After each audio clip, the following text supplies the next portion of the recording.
So I've worked on a lot of locomotives over my time. I've never seen this before.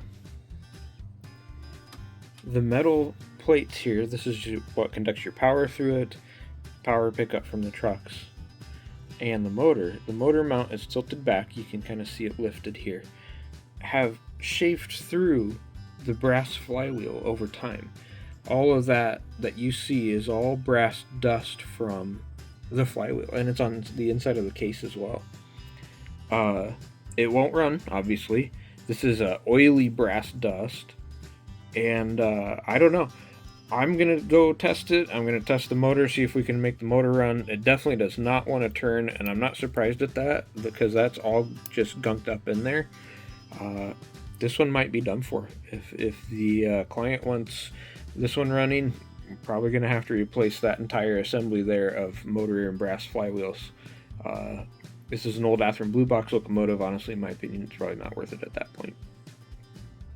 But yeah, I had to show you guys.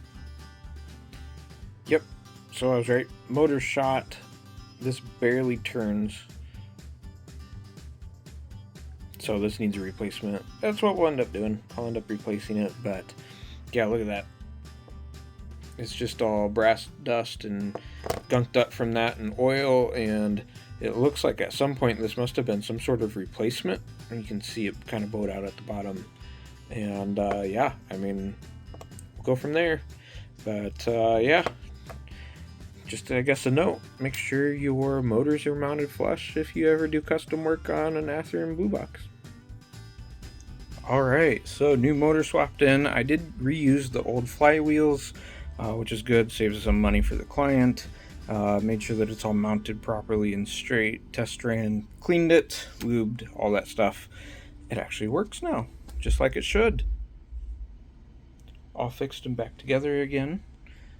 Looks nice. Hopefully runs for another 20 years or so. I mean, considering that's how old this is. If you guys are ever struggling with your own repairs, or it seems too advanced or daunting or anything like that, feel free to reach out. I'm more than happy to help, offer suggestions, or do the repair for you. jrhobbiesllc.com, fill out the contact us form, and I'll be in touch.